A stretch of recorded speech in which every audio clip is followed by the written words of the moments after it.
Basically నాకు political system నాకు present political system నాకు ఎందుకో నచ్చలేదండి. ఈ పార్టీ ఆ పార్టీని కాదు, కాశ్మీర్ టు కన్యాకుమారి వరకు నాకు కొన్ని డౌట్స్ ఉన్నాయి. అందువల్ల నేను వెళ్ళాలా వద్దా ఏంటనేది నేను కొంచెం అలా కొంచెం దూరంగా వచ్చాను. అంటే నేను చెప్పొచ్చా మీకు, జైల్లో ఉండి ఒక లీడరు కంటెస్ట్ చేస్తాడు. జైల్లో ఒక లీడర్ ఏదో ఒక కేసు కింద జైల్లో ఉన్నాడు, అతను కంటెస్ట్ చేస్తున్నాడు కదా. జైల్లో ఉన్న ఖైదీలు ఎందుకు ఓటు చేయకూడదండి? అవును, అది కరెక్ట్ కాదంటారు అది కదా. ఆ ఖైదీలు పర్మనెంట్ ఖైదీలు కాదు, వాళ్ళు 5 రోజులకో 5 వారాలకో 5 నెలలకో వచ్చిన వాళ్ళు మా అయితే ఒక 4 సంవత్సరాలు ఉంటారు. ఆ ఓట్లన్నీ పోయిందిగా. అవును. సో మనం వీళ్ళని పర్మనెంట్ ఈ పార్టీ గెలిచింది అంటున్నారు. మరి జైలు అన్నిట్లో ఎంతమంది ఖైదీలు ఉన్నారు, వాళ్ళందరిది ఓటు కనుక పడి ఉంటే మరి వీళ్ళు గెలిచి ఉంటారా లేదా ఓడిపోయి ఉంటారా? మరి అది అన్యాయం కదా. అది జైల్లో ఉన్న లీడరు జైల్లో ఉన్నాడు, క్రైమ్లో ఉన్నాడు, ఆడికి ఏదో శిక్ష పడింది లేకపోతే ఏదో జరుగుతుంది, వాడు కంటెస్ట్ చేయవచ్చు. జైల్లో ఉన్న ఖైదీలు ఓటు వేయకూడదు, అన్యాయం అది. ఇది ఒక పాయింట్. ఒక మనిషి లీడరు 2 చోట్ల పోటీ చేస్తాడు కదా, ఎమ్మెల్యే ఎంపీ. మనం ఎందుకు ఒకే చోట్ల ఓటు వేయాలి? మనం ఎందుకు 2 చోట్ల వేయకూడదు? పాయింటే. మరి ఇది క్లారిటీ అవ్వలేదు, జనాలకి ఏం తెలియదు. అందుకే ఏదో ఈ పార్టీ ఆపాడు, కాశ్మీర్ టు కన్యాకుమారి వరకు దీనికి క్లారిటీ కావాలి అంటున్నాడు. కరెక్ట్. ఆ క్లారిటీ వచ్చి ట్రాన్స్పరెన్సీ వస్తే తప్పు కదండి. ఇప్పుడు నేను ఏమంటానంటే ఖైదీలు మీరు జైల్లో, అదే చెప్తాను, జైల్లో ఉన్న ఖైదీలు అందరూ నేరం చేసిన వాళ్ళు కాదు. వాళ్ళ మీద కొన్ని కేసులు కావాలని ఫ్రేమ్ చేసి కొన్ని బ్యాచ్ ఉంది, కొన్ని టైం బాగలేక ఏదో తప్పులు చేశారు వెళ్ళారు, కొందరు తప్పులు చేసిన వాళ్ళు ఉన్నారు, అది వేరే. బట్ ఒక పార్టీని ఎలక్షన్ చేసినప్పుడు వాళ్ళు కూడా హక్కు ఉంది కదా అంటున్నాను. ఉండాలి. వాళ్ళని ఎందుకు దూరం పెట్టి వాళ్ళని ఎందుకు అవాయిడ్ చేస్తున్నారు వీళ్ళు? అది కరెక్ట్ కాదు, పొలిటికల్ సిస్టమ్ కరెక్ట్ కాదు. అదే మాదిరిగా ఒక అతను 2 చోట్ల పోటీ చేస్తాడు, ఎంపీగా చెయ్యి, కానీ మనం ఒకటే ఓటు, ఓన్లీ 1 ఓట్, అది కరెక్టా? కరెక్ట్ కాదు కదా అది. ఇట్లా నాకు కొన్ని డౌట్స్. ప్లస్ మన డెవలప్మెంట్ ఎందుకు కావట్లేదు, ఇంత మార్పు గిరిపు వస్తుంది కదా, ఎందుకు కావట్లేదు? అమెరికా ఎందుకు అంత డెవలప్ అయి ఉంది అని ఒక నా కంపారిజన్, ఇది నా ఓన్. ఇది అమెరికాలో ఉంటున్న సోకాల్డ్ సెనేటర్స్ అంటే గవర్నర్స్ వీళ్ళందరూ అండి, ఏ సబ్జెక్ట్ ఉందో ఆ సబ్జెక్ట్లో దే ఆర్ వెల్ వర్స్డ్ అండి, they very well educated. Right. అంటే ఒక ప్రాబ్లం వస్తే దాన్ని ఎలా సాల్వ్ చేయాలి, ఇమ్మీడియట్గా దాన్ని ఎట్లా ట్యాకిల్ చేయాలి అనేది వాళ్ళకి ఆ సబ్జెక్ట్ ఉంది, they have learn the subject అండి. ఇక్కడ ఏమైందంటే ఎలక్షన్ రిజల్ట్ వచ్చిన తర్వాత అందరికీ పోస్టులు ఇవ్వాలంటే మినిస్టర్ పోస్టులు ఇవ్వాలండి. అసలు వాళ్ళకి అది సూట్ అవుతుందా, వాళ్ళకి అది తెలుసా తెలీదా అన్నది ఇక్కడ ఆలోచించకుండా ఇచ్చేస్తున్నారు మోస్ట్లీ. వాళ్ళు ఏం చేస్తున్నారు, ఇది వదిలేస్తే ఇంకా మళ్ళీ రాదని చెప్పేసి తీసేసుకుంటున్నారు. తీసేసుకుని వాళ్ళకి సబ్జెక్ట్స్ కొందరికి తెలుసు, కొందరికి తెలియదు.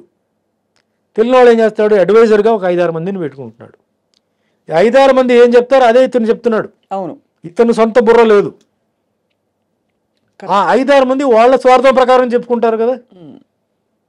వాళ్ళకి ఒక సపోజ్ అడ్వైజర్ ఉన్నాడు, అతనికి ఎక్కడో ఒక ప్లేస్లో స్థలం ఉంది, అది చేయండి సార్, మనం అక్కడ ఫ్యాక్టరీలు పెడదాం సార్, అక్కడ మనం ఇది చేద్దాం అది చేద్దాం అటు ఇస్తాడు. వీళ్ళకి తెలియదు కదా. సో వీళ్ళకి ఏంటంటే they have to show some progress. So అది పెద్ద మిస్టేక్ అండి. అది ఎవరికైతే సబ్జెక్ట్ తెలుసో అలాంటి వాళ్ళని అక్కడ పెట్టేస్తాడండి, బ్రహ్మాండంగా మన భారతదేశం ముందుకెళ్తుంది. ఫర్ ఎగ్జాంపుల్ మొన్న జరిగిన దీంట్లో సెంట్రల్ మినిస్టర్గా మన రామ్మోహన్ నాయుడు, ఎర్రం నాయుడు గారు కొడుకుని పెట్టారండి. రామ్మోహన్ నాయుడు నాకు ఎప్పటి నుంచో తెలుసు, శ్రీకాకుళం దీంట్లో వండర్ఫుల్ అగ్రికల్చరిస్ట్ అండి. చిన్నప్పటి నుంచి వ్యవసాయంలో ఆ వాతావరణంలో పెరిగిన కుర్రాడు. వర్షం ఎప్పుడు వస్తుంది అనేది ముందే వెదర్ రిపోర్ట్ కన్నా ఆయన బ్రహ్మాండంగా చెప్తాడు. ఎప్పుడు వస్తాయి, ఎంత ఉంటుంది, ఎన్ని చెప్తాడు మనిషి. అంటే అంత ఒక మెచ్యూరిటీ. మెచ్యూరిటీ అనేది వయసుతో కాదండి, ఎక్స్పీరియన్స్తో. చిన్నప్పటి నుంచి నేను ఆ మెచ్యూరిటీ గురించి చెప్తున్నాను. చిన్నప్పటి నుంచి ఎన్నో వర్షాలు, తుఫాన్లు, కరువులు చూసిన వ్యక్తి, అతను అగ్రికల్చర్లో ఎక్స్పర్ట్ అండి. పార్లమెంట్లో మాట్లాడితే అందరూ స్పెల్ బౌండ్. అలాంటి వాడిని అగ్రికల్చర్ ఇవ్వకుండా ఏవియేషన్ ఇచ్చారండి. ఆయనకి డెఫినెట్లీ ఏవియేషన్ గురించి తెలిసే ఉంటుంది, లేకపోతే నేర్చుకుంటాడు. నేను ఇవ్వద్దని చెప్పట్లా, కానీ ఆ మనిషికి అగ్రికల్చర్ ఇస్తే అగ్రికల్చర్ ఎక్కడికి వెళ్ళిపోయేదండి. అంటే ఏ సబ్జెక్ట్లో ఎవరికి పట్టుందో వాళ్ళని తీసుకురావాలి అది కరెక్ట్గా. దాంట్లో పెట్టాలి. అప్పుడే స్పీడ్గా డెవలప్ అవుతుంది. మనకి 50 సంవత్సరాలు లేదు, 5 సంవత్సరాలే, వాటిలో 4 ఇయర్సే. ఈ 4 ఇయర్స్ లోపల మనం అంతా ఇప్పుడు రికవర్ చేసుకోవాలి. డిస్ట్రక్షన్ ఉంటుంది, అయితే తుఫాన్ వల్ల దానివల్ల అన్నీ ఉంటుంది. So that's a very big mistake జరుగుతుంది నా ఫీలింగ్. కరెక్ట్ సార్, అర్థమైంది. ఎవరికి స్పోర్ట్స్ ఉందండి, స్పోర్ట్స్లో ఇప్పుడు పీటీ ఉషాని ఒలింపిక్ అసోసియేషన్కి ఇండియన్ ఒలింపిక్ అసోసియేషన్కి she is the president I think అండి. కరెక్ట్ అండి, పర్ఫెక్ట్ చాయిస్ అండి. అనుభవం ఉన్న మనిషి. అసలు స్పోర్ట్స్లో ఎన్ని కష్టాలు ఉన్నాయి, ట్రైనర్స్కి ఎంత కష్టం ఉంది, ట్రైనర్స్కి ఎవరెవరికి జీతం ఇవ్వాలి, ట్రైనర్స్కి ఎందుకంటే ట్రైన్ చేసిన రిటైర్డ్ అయిన వాళ్ళని ఎట్లా మనం యూస్ చేసుకోవాలి. రిటైర్ అయిపోయారు కదా అని తీసి అవతల పడేయడం కాదు. They will be very useful for youngsters. అదే, not that they have won, because they have lost in many situations, they have more experience. అవును, చాలా చోట్ల ఓడిపోవడం వల్ల అలా వెళ్తే మనం ఓడిపోతాం, ఇలా వెళ్తే ఓడిపోతాం, ఇలా వెళ్ళాలని చెప్పి ఎక్స్పీరియన్స్తో వాళ్ళు అడ్వైస్ ఇస్తారు. సో ఆ సబ్జెక్టుకి తగ్గ వాళ్ళు పెట్టారంటే ఇట్స్ గ్రేట్ అండి. ముఖ్యమైనది నేను ఫీల్ అయ్యేది ఏంటంటే ఈరోజు భారతదేశం బార్డర్లో ప్రతిరోజు జవాన్లు చనిపోతున్నారండి మన కోసం, మన కుటుంబం కోసం. వాళ్ళ కుటుంబాన్ని వాళ్ళు త్యాగం చేస్తున్నారు. ఎవరిదో బిడ్డ, ఎవరిదో భర్త, ఎవరిదో బ్రదర్ అండి. ఆ చనిపోతున్న వాళ్ళకి మీరు ఏమి ఇస్తున్నారండి? మీరు ఆ మన భూమిని ఏదైతే కాపాడుతున్న వ్యక్తికి ఎవడైతే పాపం చనిపోతున్నాడో వాడు సొంత భూమికే వాడు గతి లేదు. వాడు భూమికే వచ్చి కబ్జా చేసేవాళ్ళు ఉన్నారు, పట్టించుకోవాళ్ళు లేరు. మెడలు, ఈ సర్టిఫికేట్ ఏం చేస్తామండి? చనిపోయిన ఒక్కొక్క జవాన్కి నా లెక్క ప్రకారం 5 కోట్లు ఇవ్వాలండి. దేనికో చనిపోయిన వాళ్ళకి అది ఇది అని చెప్పి ఎక్స్ప్రెషన్ అది ఇది ఇస్తున్నారు. సూసైడ్ చేసిన వాళ్ళు కూడా సూసైడ్ చేసిన వాళ్ళు కూడా ఇస్తున్నారు. This man is ready to take a bullet in his chest. మన కోసం రెడీగా బాంబు పేలినా కూడా రెడీగా ఉన్నాడు. డైలీ జరుగుతుంది, మనకు తెలీదు, మనకి న్యూస్ రావట్లేదు. బ్రహ్మాండంగా కాపాడుతున్నారు. కానీ ఎవరి వల్ల, ఎవరి కోసం?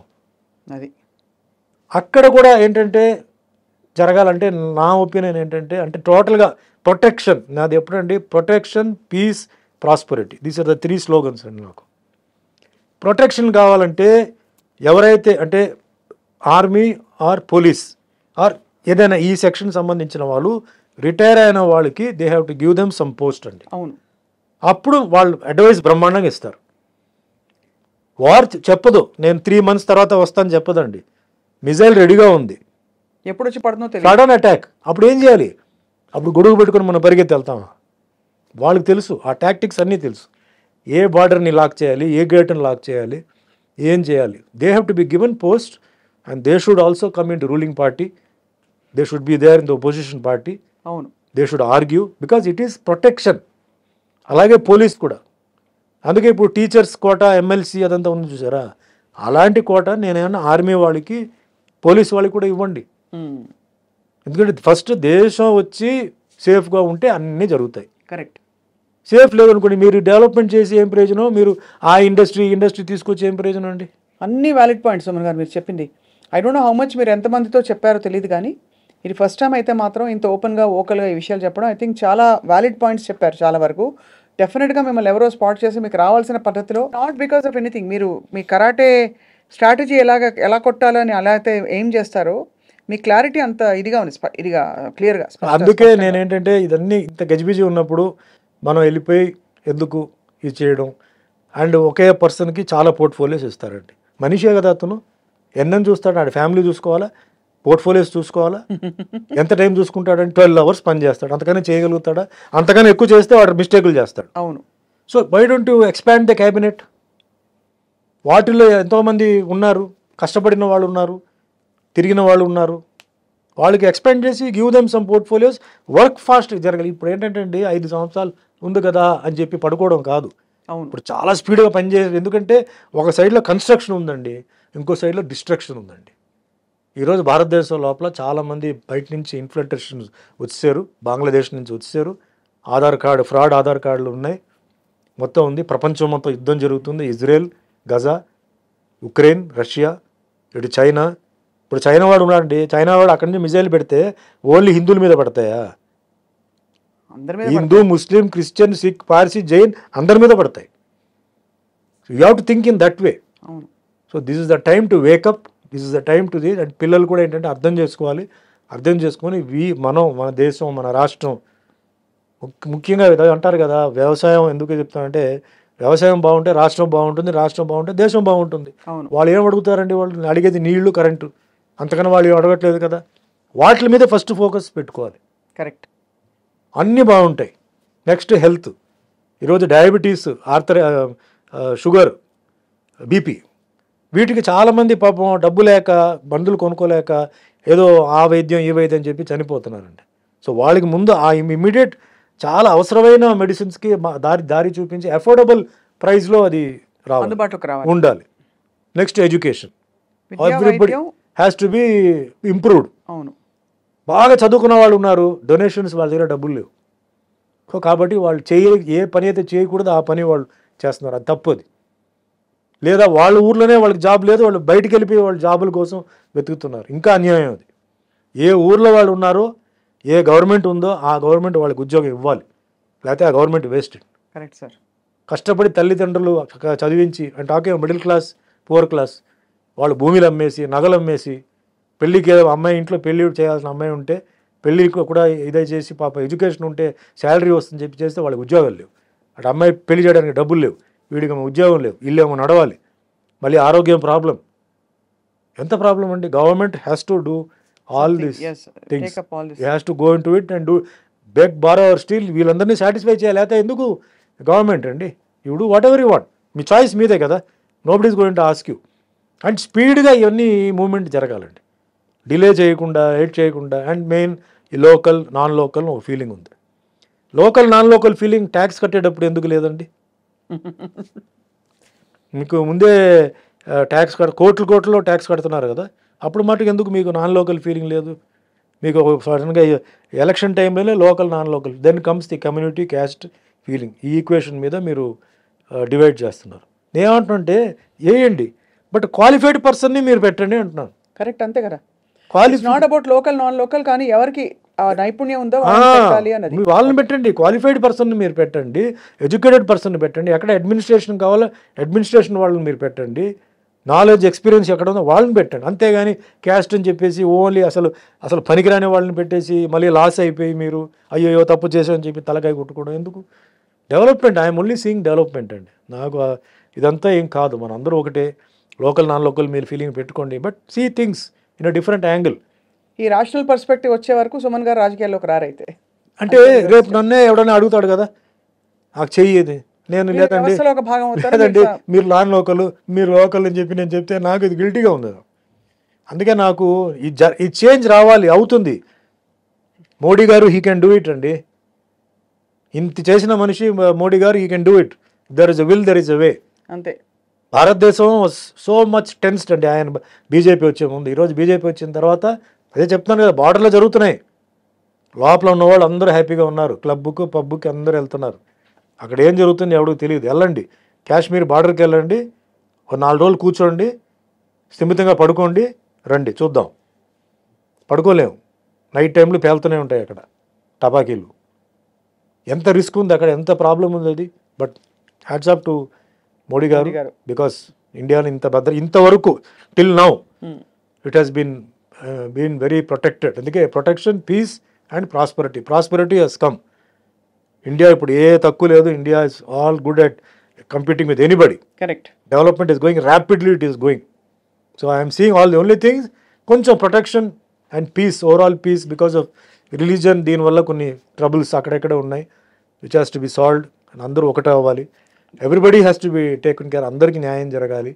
అందుకే ఇవన్నీ చూద్దాం, చూసి ఇవన్నీ ఓకే అయితే అప్పుడు చూద్దాం. ఇంత డెస్టినీ మిమ్మల్ని తీసుకొచ్చింది కదా సుమన్ గారు, తప్పకుండా మీకు డెస్టినీ నెక్స్ట్ స్టెప్స్ ఏదైతే అక్కడ తీసుకెళ్తుంది కూడా అని అంటారా మీరు? అంతేగా. చూద్దాం అండి. మీకు ఎంత క్లారిటీ అండ్ కన్విక్షన్స్ ఉన్నాయి. You have done a phenomenal job మీ ఫిల్మ్ కెరియర్తో.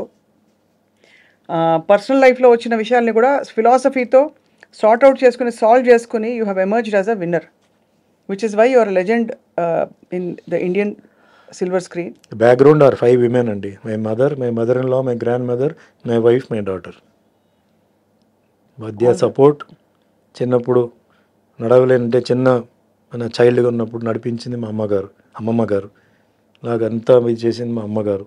దాని తర్వాత నాకు పెళ్లి చేసి డాటర్ ఇచ్చింది మా అత్తగారు.